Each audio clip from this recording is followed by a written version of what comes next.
I, 28F, got married to my longtime boyfriend Dexter, 29M, last year. We dated for 6 years before finally tying the knot. Our relationship started in college when we met through mutual friends at a campus event. Dexter was studying engineering while I was pursuing my degree in business administration. We clicked instantly and have been inseparable since then. For context, my younger sister Aria, 24F, has always been competitive with me since childhood. Whatever I did or wanted, she had to do it first or better. This behavior started when we were very young. When I was 7 and joined ballet classes, 3-year-old Aria threw tantrums until our parents enrolled her too. When I joined the school basketball team in 8th grade, she suddenly developed an interest in basketball and joined too, despite never showing any interest in sports before. When I started learning piano at 15, she insisted on taking piano lessons and practiced extra hours just to outshine me at the annual recital. This pattern continued through high school.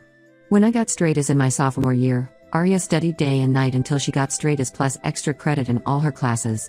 When I got accepted into the state university with a partial scholarship, she worked herself to exhaustion to get into an Ivy League school with a better scholarship. Our parents always encouraged this behavior, treating Aria as their golden child who could do no wrong. When we were kids, if I complained about Aria copying everything I did, my parents would say I should be flattered that my little sister looked up to me so much. As we got older, they praised her relentlessly for everything while my achievements were often overlooked or treated as expected. They spent thousands on her Ivy League education while I had to work part-time jobs to help pay for my state university tuition. When I started dating Dexter in college, it didn't take long for Aria to find out about him through social media. Within months, she started dating his younger brother Kenneth, 26M. It felt like she was trying to copy my life yet again. Kenneth was still in his final year of high school then, and their relationship seemed forced from the start. But our parents thought it was adorable that the sisters were dating brothers. Over the years, Dexter and I built a solid relationship. We supported each other through college, our first jobs, and the struggles of early adulthood. When we moved in together after graduation, our parents disapproved, saying we were living in sin. But when Aria moved in with Kenneth right after he finished high school, they called it romantic. Last year, when Dexter and I announced our engagement, my grandparents were overjoyed. They had been waiting for their first great-grandchild, and naturally, everyone assumed we would be the ones to give them that joy since we were getting married. My grandmother even gave me her antique cradle, saying she hoped to see it filled soon. This didn't sit well with Aria. She couldn't stand that I was getting all the attention for once. During our wedding planning, Aria tried multiple times to overshadow us. She pushed Kenneth to propose, but he wasn't ready. She suggested having a double wedding, which we firmly refused. She even tried to wear white to our wedding until our grandmother put her foot down.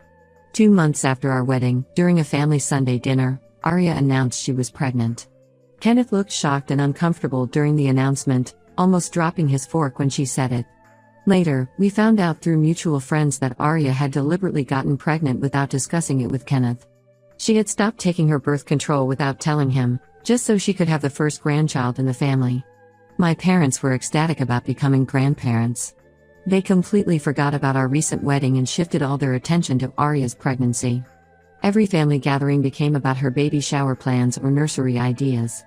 My mother spent hours shopping for baby clothes while my father started setting up a college fund for the baby. My grandmother's antique cradle, which had been given to me, was suddenly moved to Aria's apartment because she needed it more. Kenneth confided in Dexter during a brother's night out that he wasn't ready to be a father. He had just started his career in IT and wanted to focus on that first. He felt trapped and manipulated but didn't know how to express this without seeming like a bad guy. But Aria manipulated him into staying, saying their baby needed both parents. She even moved in with him at his parents' house, claiming they needed to start living like a family. The real problems started after the baby was born. Aria quickly realized that having a baby wasn't just about getting attention and cute photos for social media. She struggled with the simplest tasks like changing diapers or waking up for night feeds. Kenneth tried his best but he was equally unprepared. They both started showing signs of being overwhelmed. Aria would call our mother at 3 a.m. crying about how hard everything was, and Kenneth started staying late at work to avoid coming home. Last week, my parents invited Dexter and me for dinner. We thought it was just a regular family dinner, but we were wrong. They had invited Dexter's parents too, which should have been our first red flag. As soon as we sat down, my mother started talking about how stressed Aria was with the baby. She mentioned how Aria needed time to figure out her life and career and how the baby was making it difficult for her. She talked about how Aria's mental health was suffering and how she needed a break. Then came the shocking part. My parents suggested that since Dexter and I were stable, mature, and had been married longer, we should take the baby and raise it as our own. They said this way we wouldn't need to try for our own child, and Arya could focus on her life. I was speechless. They were asking us to take on someone else's child just because the actual parents weren't ready for the responsibility they had purposely taken on. Now both our families are pressuring us to reconsider. They keep saying we're being cruel by not helping Arya when she needs us. But Dexter and I refuse to let them manipulate us into taking on a responsibility that isn't ours. We didn't ask Arya to get pregnant, and we certainly didn't ask her to use her pregnancy as a way to steal attention. This isn't a used car we're talking about, it's a human being. You can't just hand off your child because parenting turned out to be harder than you expected. Update 1: The situation has gotten worse since my last post. Yesterday, Arya and my mother showed up at my workplace during lunch. I work at a marketing firm in the city, and they somehow found out my lunch schedule. They cornered me in the parking lot as I was walking to my car to grab lunch, demanding that I listen to their proposal. As soon as they approached me, I knew this wasn't a casual visit. Arya looked like she hadn't slept in days, with dark circles under her eyes. She started crying about how she and Kenneth weren't ready for parenthood and how they needed more time to figure things out. She kept saying she felt trapped and overwhelmed, that she never expected motherhood to be this hard. My mother then revealed their new plan. They suggested that Dexter and I could take the baby for a trial period of 6 months. If things didn't work out, they would find another solution. According to them, this would give Arya and Kenneth time to get their lives in order while ensuring the baby was well cared for. They had even drafted a temporary custody agreement, which they pulled out of their purse right there in the parking lot. When I refused again, Arya became hysterical. She screamed that I was ruining her life and that if I really loved her, I would help her. She accused me of being selfish and spiteful, saying I was refusing just to punish her. Several of my co-workers who were also on their lunch break stopped to stare at the scene she was creating. My mother tried a different approach. She brought up how I had always wanted children and suggested that maybe this was God's plan, that I was meant to raise Arya's baby instead of having my own. She said that sometimes blessings come in unexpected ways, and this could be our chance at parenthood. The audacity of her statement made my blood boil.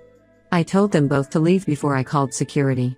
Later that evening, around 7 p.m., they showed up at our house with Kenneth's parents. They had obviously planned this ambush, thinking they could pressure us if they all came together. Thankfully, Dexter was home. When they started their emotional manipulation again, he firmly asked them to leave. They refused, saying they wouldn't go until we agreed to their demands. Kenneth's mother started crying about how her son's life was being ruined, as if he had no part in creating this situation. My mother joined in, saying how Arya was suffering from postpartum depression and needed support. They made it sound like taking their baby was the only way to help her, completely ignoring the existence of actual medical and psychological help. That's when Arya dropped the bombshell. She and Kenneth had already booked tickets to Europe. They were planning to leave the baby with us whether we agreed or not. She thought if they just left the baby, we would have no choice but to take care of it. She even had a whole plan worked out. They would drop the baby off for babysitting and then catch their flight, leaving us with no option but to step up. I was shocked at her selfishness and immediately told her that if she abandoned her baby, I would call CPS. I made it clear that child abandonment was a crime, and I wouldn't hesitate to report them if they went through with their plan. This threat seemed to shake them all. My mother started begging us not to involve authorities, saying it would ruin Arya's life and future career prospects. Kenneth's parents joined in, promising to increase Dexter's inheritance if we agreed. They even offered to buy us a bigger house and a new car if we would take the baby. But we stood firm. We told them all to leave or we would call the police for trespassing. The look of shock on their faces when they realized we were serious was almost comical. They couldn't believe we wouldn't give in to their manipulation. Before leaving, Arya tried one last time to guilt-trip me.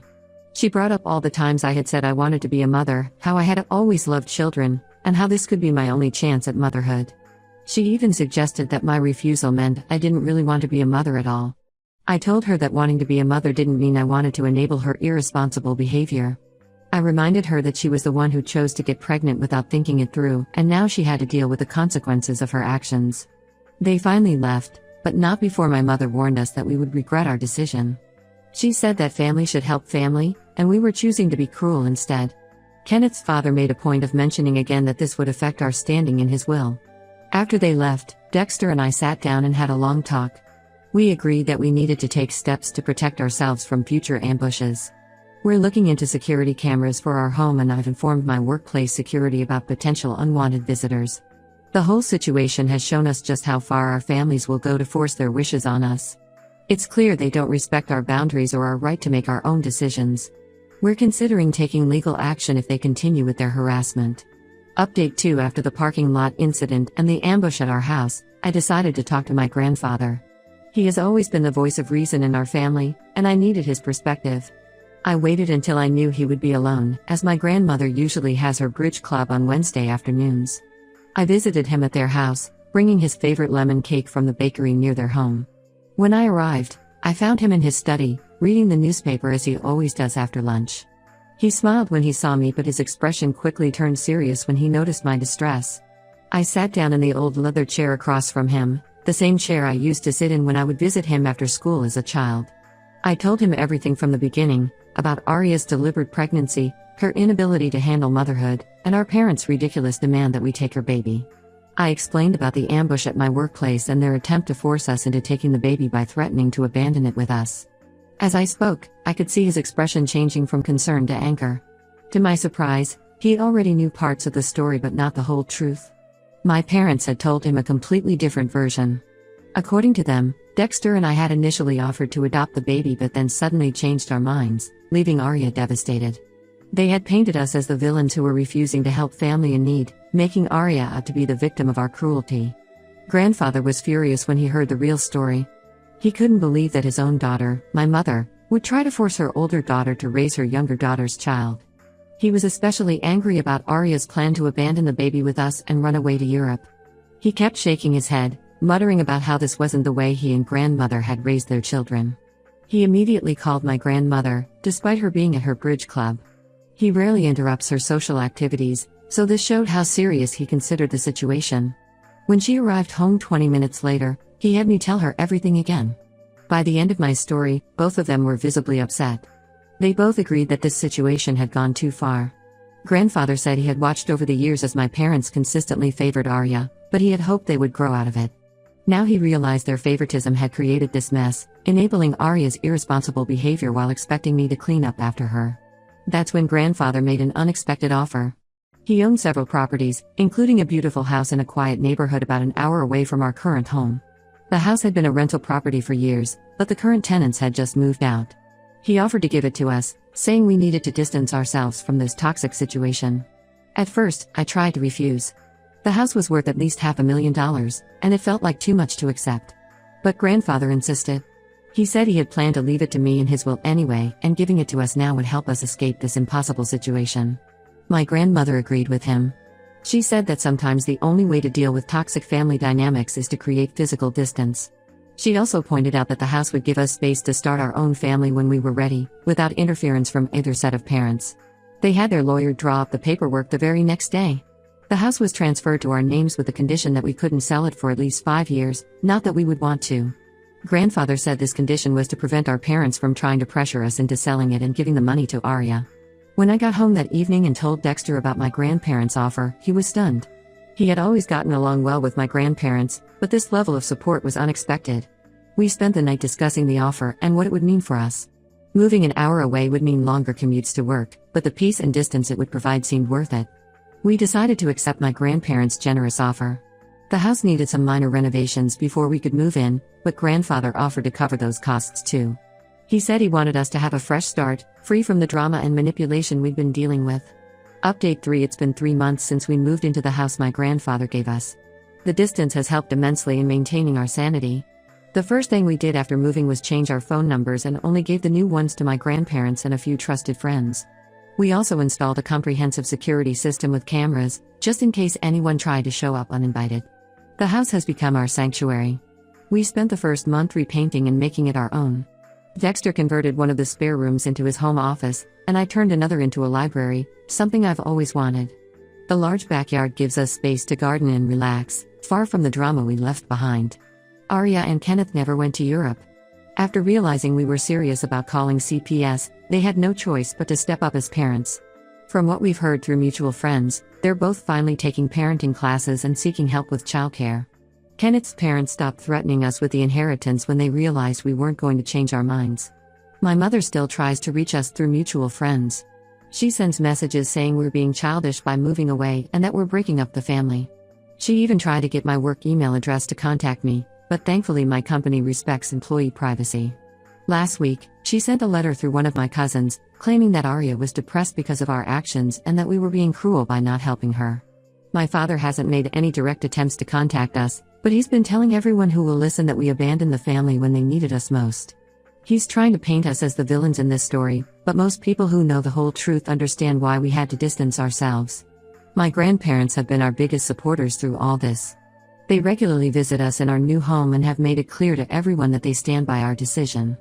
Grandmother even told my mother to stop trying to contact us until she can respect our boundaries. This caused a huge fight between them, but my grandmother stood firm.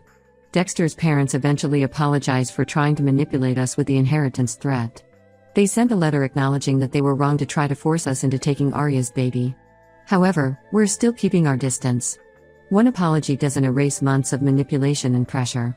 The whole experience has shown us who truly cares about our well-being versus who just wants to use us to fix their problems. We're finally at peace with our decision and looking forward to starting our own family when we're ready, on our own terms. Last week, we heard that Arya and Kenneth are finally attending couples counseling and parenting classes. While we're glad they're getting help, we have no plans to reconnect anytime soon. The trust has been broken, and it will take more than a few months of good behavior to rebuild it. For now, we're enjoying our peaceful new life. We've made friends in our new neighborhood, joined a local community garden, and are planning to adopt a dog. Sometimes the best way to deal with toxic family dynamics is to create enough distance to build your own happiness. That's exactly what we're doing, and we have no regrets about our decision.